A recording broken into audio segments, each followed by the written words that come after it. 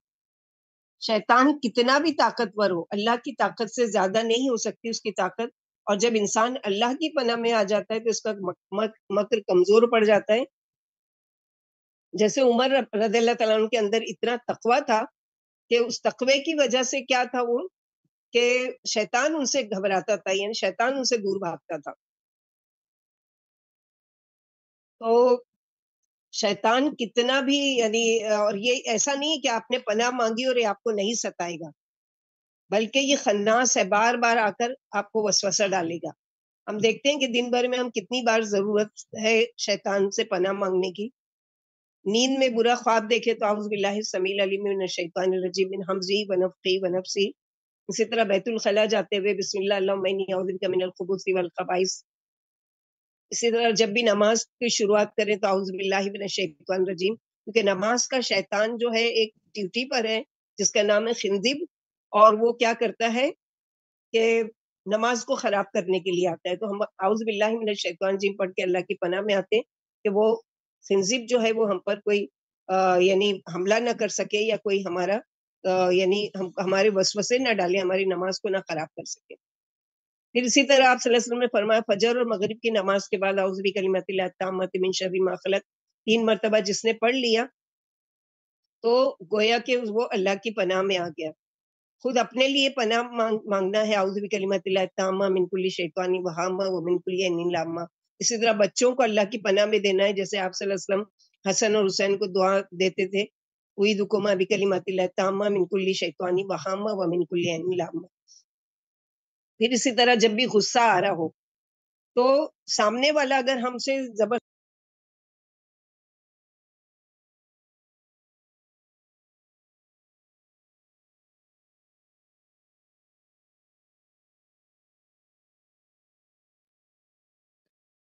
گوہر دیکھو میوٹ ہو گئے۔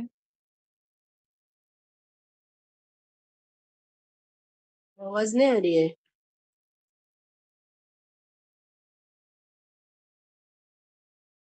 میوٹ ہو گیا شاید، آپ آواز نہیں آ رہی۔ پاپا نہیں دکھ رہے، شاید وہ ہو گئے، لیک ہو گئے۔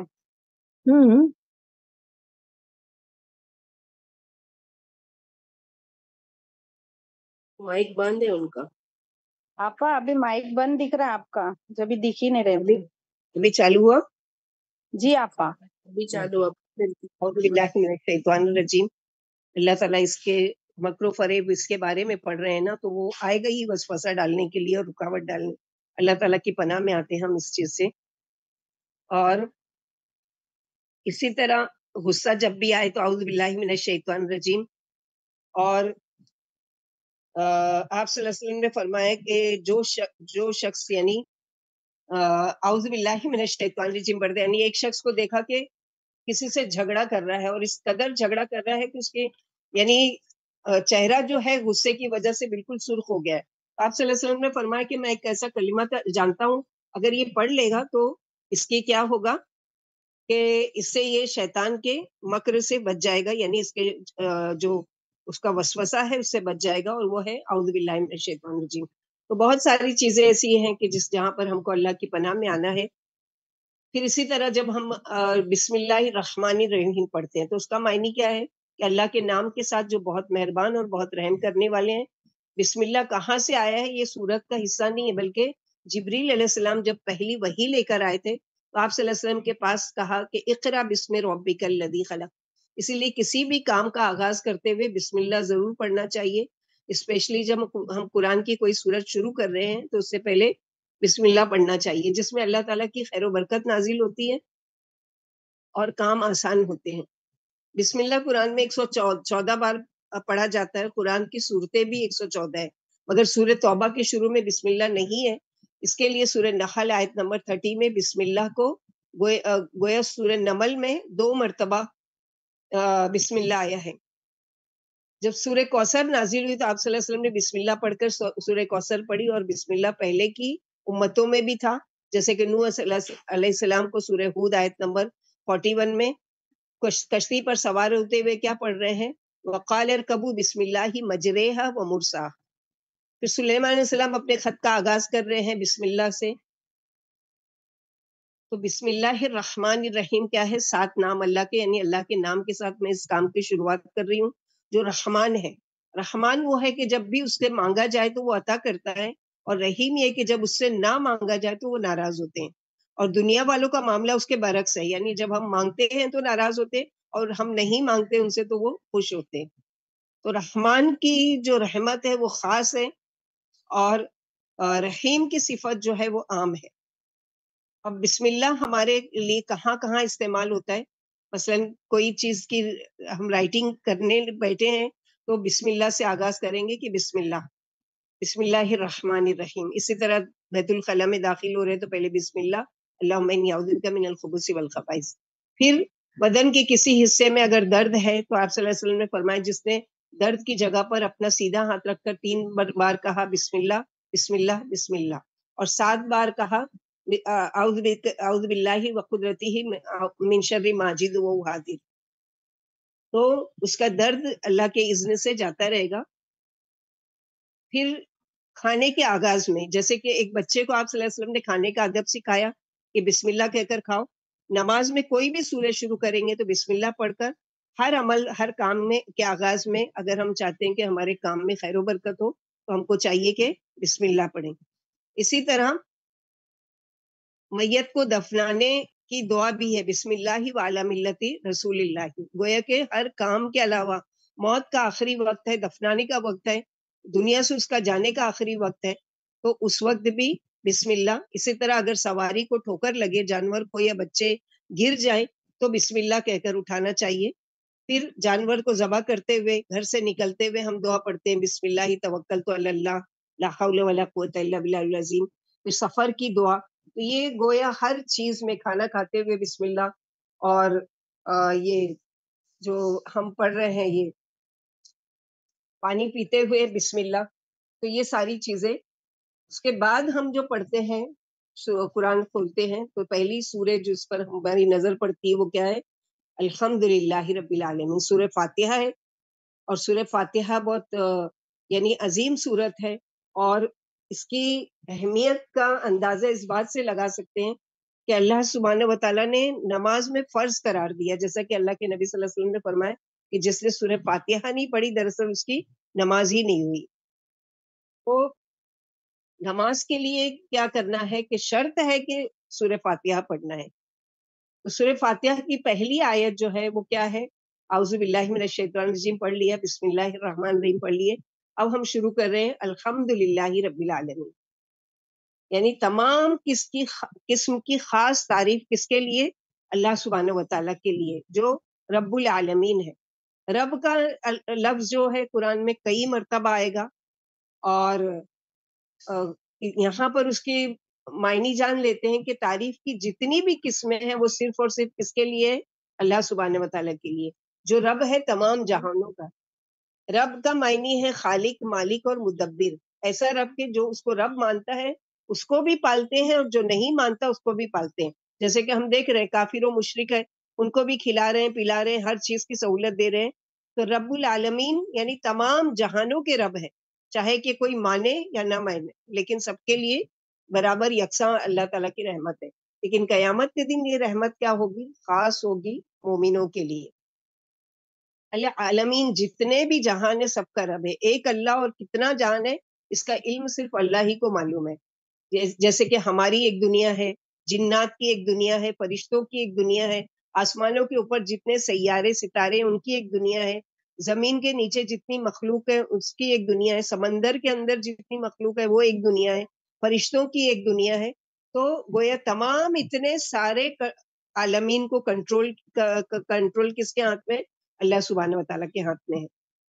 پھر ہم پڑھتے ہیں الرحمن الرحیم.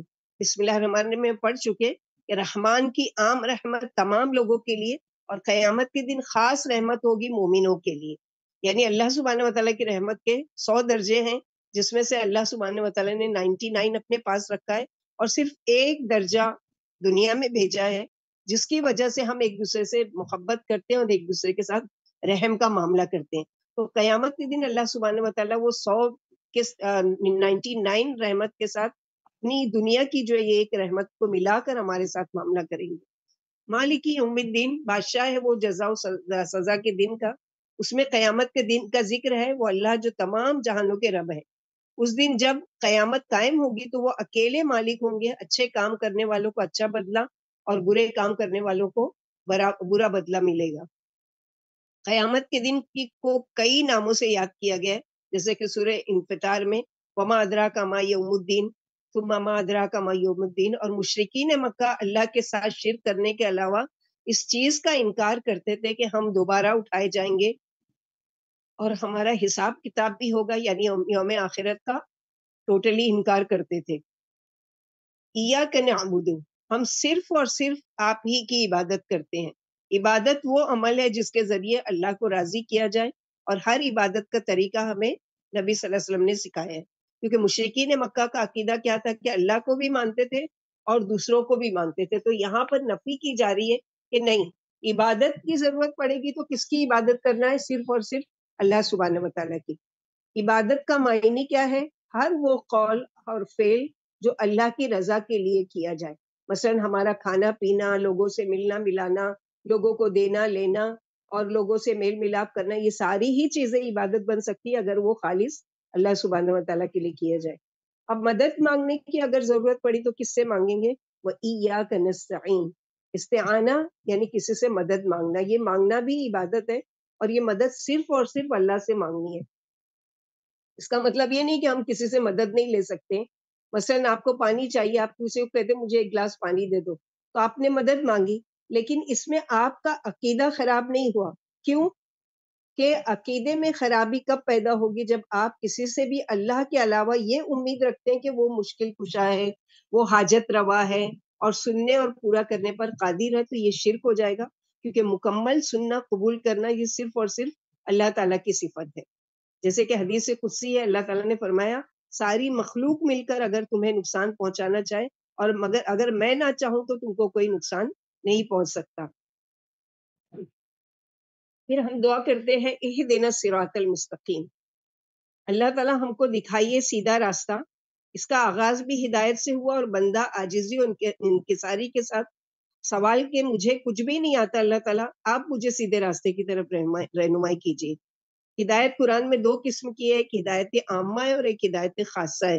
ہدایت عامہ یعنی اس کی دلیل سورہ بقرہ میں کہ ہدی للناس، جیسے کہ ابھی ہم پڑھیں گے پہلے پارے میں. یہ قرآن تمام انسانوں کو سیدھے راستے کی طرف رہنمائی کرتا ہے، اور اس عام ہدایت کے لیے اللہ تعالیٰ ہر قوم میں نبی اور رسول کو بھیج کر لوگوں کو ہدایت کا راستہ بتاتے رہے. ہدایت خاصہ کیا ہے؟ سورہ بقرہ میں ہدی للمتقین. یہ قرآن ہدایت ہے متقیوں کے لیے. اور خاص ہدایت کیسی؟ کہ ہدایت کا راستہ بتایا بھی ہے، چلایا بھی ہے، اور اس کو مکمل منزل مقصود تک پہنچانا بھی ہے. اور اس پر استقامت نصیب فرما، جس کے لیے خاصہ والے دعا کرتے ہیں ربنا لا تزغ قلوبنا بعد اذ ہدیتنا وہب لنا من لدنک رحمۃ انک انت الوہاب. پھر صراط الذین انعمت علیہم، صراط وہ راستہ جس پر نیک والے بندے چلتے رہے. یہ بھی بندہ اللہ سے مانگ رہا ہے انعام والوں کا راستہ. کون ہے وہ انعام والے لوگ؟ جس کا جواب سورہ نساء آیت نمبر 49 میں اللہ تعالیٰ نے دیا کہ انعم اللہ علیہم من نبیین و صدیقین و شہداء و صالحین. تو یہ چار لوگ ہیں. تو ہم دعا کر رہے ہیں کہ اللہ تعالیٰ ان میں سے ان کے ساتھ ہمارا معاملہ کرنا. پھر غیر المغضوب علیہم ولا الضالین آمین. اور اللہ سے پناہ مانگتے ہیں کہ ان کا راستہ ہم کو مت دکھانا جن پر آپ کا غضب ہوا، اور نہ ہی گمراہوں کا راستہ. تو غضب والے کون ہیں؟ یہودی، جن کے پاس علم تھا مگر عمل نہیں تھا.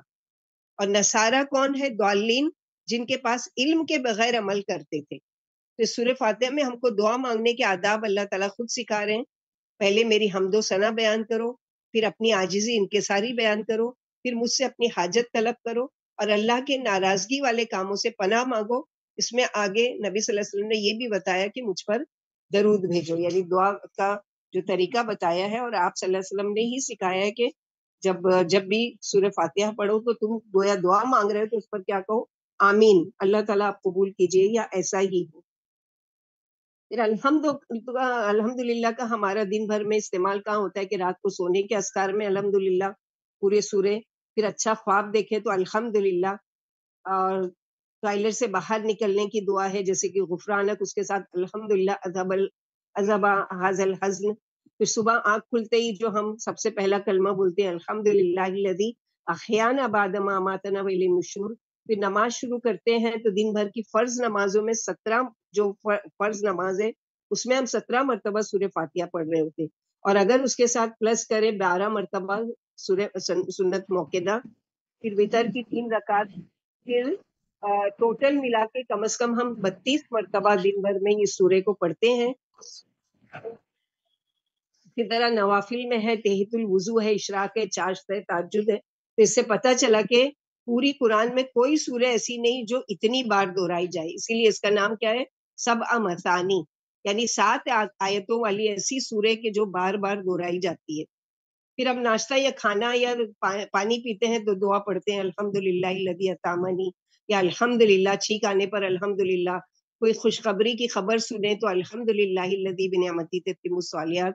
پھر حالات اچھے ہوں یا برے، ہر حال میں کیا کہنا ہے؟ الحمدللہ علی کل حال. لباس پہننے کی دعا الحمدللہ الذی کسانی ھذا الثوب وردکنی من حول غیر منی ولا قوة. اسی طرح کسی مصیبت زدہ کو دیکھیں تو الحمدللہ الذی عافانی ممن ابتلاہ وفضلنی علی کثیر ممن خلق تفضیلا. غرض کہ جو چاہتا ہے کہ اس کی زندگی میں خیر و برکت ہو وہ ہر نعمت پر کیا کرے؟ اللہ کا شکر ادا کرے، کیونکہ اللہ کا وعدہ ہے لئن شکرتم لازیدنکم. تو فاتحہ قرآن کی 5 صورتیں ایسی ہیں جو الحمد سے شروع ہوتی ہیں، اور آگے دیکھیں گے انشاءاللہ اس کے بارے میں. اب ہم شروع کرتے ہیں جو قرآن کی چوٹی ہے یعنی سورہ بقرہ. اس کی بھی بہت زیادہ فضیلت ہے کہ قرآن کی سب سے بڑی سورہ ہے، اور آپ صلی اللہ علیہ وسلم نے فرمایا کہ جس گھر میں سورہ بقرہ کی تلاوت کی جاتی ہے تو وہاں پر کیا ہے کہ وہ شیطان اس گھر میں داخل نہیں ہو پاتا. اسی طرح سورہ بقرہ کی تلاوت اور سماعت جادو کا بہترین علاج ہے. کوئی جادوگر سورہ بقرہ پر غالب نہیں آ سکتا. سورہ بقرہ کی تلاوت کرنے سے گھر میں خیر و برکت نازل ہوتی ہے. سورہ بقرہ کی تلاوت ترک کرنے سے گھر سے خیر و برکت سے محروم ہو جاتا ہے. قیامت کے روز سورہ بقرہ اپنے پڑھنے والوں کی مغفرت کے لیے اللہ تعالیٰ سے جھگڑا کرے گی. سورہ بقرہ قرآن مجید کی چوٹی ہے. جس گھر میں سورہ بقرہ کی تلاوت کی جائے شیطان اس گھر سے بھاگ جاتا ہے. اور قیامت کے روز سورہ بقرہ اور سورہ آل عمران قرآن مجید کی قیادت کرتی ہوئی آئیں گی اور اپنے پڑھنے والوں کی بخشش کے لیے اللہ تعالیٰ سے جھگڑا کرے گی. تو یہ ایسی صورت ہے کہ قرآن کی سب سے بڑی صورت ہے. اس کی اور بھی فضیلت ہے کہ اس میں سب سے عظیم آیت جو ہے وہ آیت الکرسی.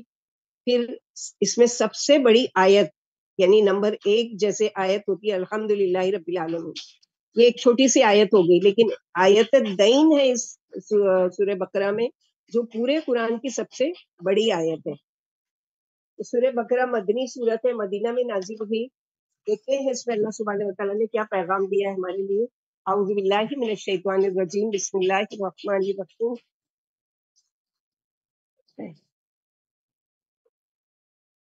الف لام میم. بہت ساری صورتیں ہیں جو حروف مقطعات سے شروع ہوں گی، جس کا علم اللہ سبحانہ وتعالیٰ نے کسی کو بھی نہیں بتایا، لہٰذا ہم کو بھی نہیں پتہ ہے. اللہ کی ذات پر ہم بھروسہ اور یقین رکھتے ہیں اور اللہ سے دعا کرتے ہیں کہ جو بھی اللہ تعالیٰ نے بتایا. تو تقریباً 29 صورتوں کا آغاز حروف مقطعات سے ہوتا ہے. اس کو کیا کہا جاتا ہے؟ الف لام میم کو یہ حروف مقطعات.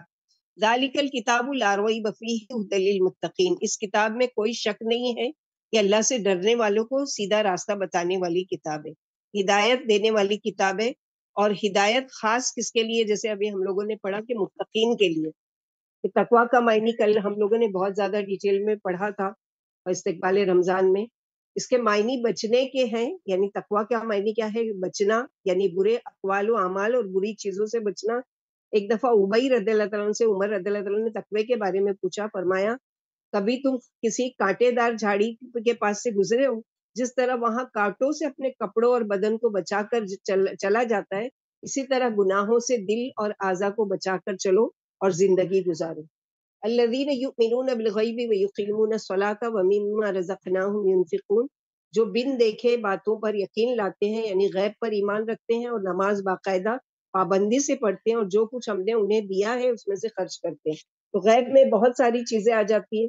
غیب میں یعنی اللہ پر ایمان، اللہ کو ہم نے نہیں دیکھا ہے، قرآن نازل ہوتے ہوئے ہم نے نہیں دیکھا یہ، لیکن ہمارا ایمان ہے کہ اللہ کی کتاب ہے۔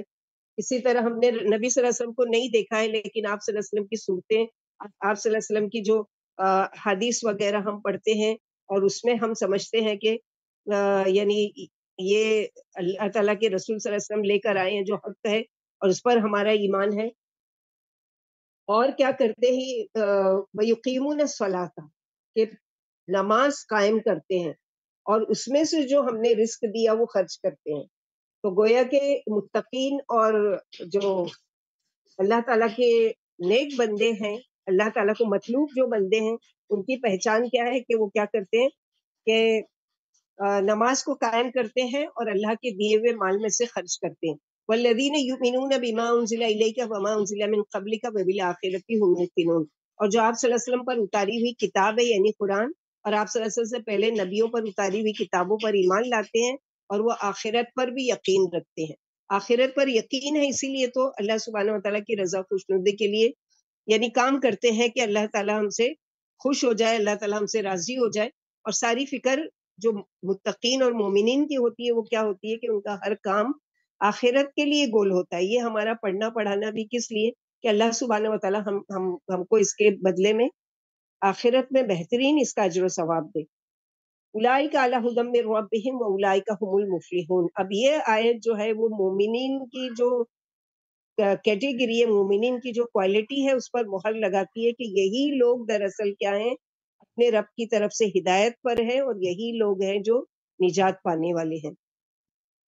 ایک دفعہ اللہ کے نبی صلی اللہ علیہ وسلم سے پوچھا گیا کہ قرآن کی بعض آیتیں تو دلاسا دیتی ہے اور بعض آیتوں سے نا امیدی سی چھا جاتی ہے۔ فرمایا آؤ میں تمہیں جنتی اور جہنمی کی ایک صاف نشانی بتا دوں۔ پھر آپ صلی اللہ علیہ وسلم نے الف لام میم سے مفلحون تک پڑھ کر بتایا کہ یہ جنتی لوگ ہیں۔ صحابہ نے خوش ہو کر کہا توقع ہے کہ ہم بھی انہی میں سے ہوں گے، ہم کو بھی ایسی آیتوں سے گزرتے ہوئے دعا کرنا چاہیے، اللہم جعلنا منہ۔ پھر ان الذین سے عظیم تک آگے جو ہم پڑھنے والے ہیں، تو پڑھ کر فرمایا کہ یہ جہنمی ہے۔ صحابہ نے کہا یا رسول اللہ صلی اللہ علیہ وسلم ہم ایسے نہیں ہیں۔ فرمایا ہاں تم ایسے نہیں ہو۔ تو ایسی آیتوں پر جو ناپسندیدہ ہے، جو ظالموں کے لیے، کافروں کے لیے اتاری گئی ہے، ان کی صفات کو بیان کرتی ہے، تو اس کو پڑھتے ہوئے ہمارے لیے کیا ہونا چاہیے، غور و تدبر کا یہ بھی ایک وہ ہے کہ ہم غور سے سن رہے ہیں، تو جواب بھی ہم دیں گے۔ کیا جواب دیں گے؟ اللہم لا تجعلنا منہم۔ جنت والے اور اچھے لوگوں کی صفات کے بارے میں پڑھ کے کیا کہیں گے؟ اللہم جعلنا منہم۔ اور برے لوگوں کی صفات کو پڑھ کے ہم کیا کہیں گے؟ اللہم لا تجعلنا منہم۔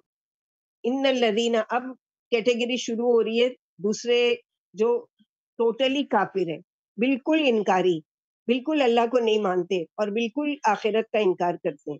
کیونکہ مومنین کیا ہے؟ آخرت پر ایمان لاتے ہیں اور اللہ تعالیٰ کی رزق میں سے خرچ کرتے ہیں، نماز قائم کرتے ہیں، غیب پر ایمان رکھتے ہیں، لیکن یہ ان سے بالکل اپوزٹ۔ ان الذین کفروا سواء علیہم اانذرتہم ام لم تنذرہم لا یؤمنون۔ بے شک کافروں کا آپ کا ڈرانا نہ ڈرانا برابر ہے، یہ ایمان لانے والے نہیں۔ ختم اللہ علی قلوبہم وعلی سمعہم وعلی ابصارہم غشاوہ ولہم عذاب عظیم۔ اللہ نے ان کے دلوں پر اور ان کی کانوں پر مہر لگا دی، اور ان کی آنکھوں پر ایک دبیس پردہ، اور ان کے لیے بڑا عذاب ہے۔ اب ہمارے لیے سوال ہوتا ہے کہ جب اللہ تعالیٰ ہی ان کو ہدایت نہیں دیتے اور اللہ تعالیٰ نے بتا دیے کہ یہ ایمان لانے والے ہی نہیں، تو پھر ان کا کیا قصور ہے؟ جبکہ ان کے دلوں پر بھی مہر لگا دی گئی، اور ان کے سماعت پر، ان کی آنکھوں پر پردہ ہے، اور ان کے لیے دردناک عذاب ہے۔ تو آگے کی آیت ہم اس کے لیے جواب دے، اللہ سبحانہ و تعالیٰ آگے کی آیت میں جب ہم پڑھیں گے تو اس کا ہم کو جواب ملتا ہے کہ کیوں ان کے دلوں پر مہر لگ گئی، یا کیوں یہ ایسے بنا دیے گئے۔ وَمِنَ النَّاسِ مَن يَقُولُ آمَنَّا بِاللَّهِ وَبِالْيَوْمِ الْآخِرِ وَمَا هُمْ بِمُؤْمِنِينَ۔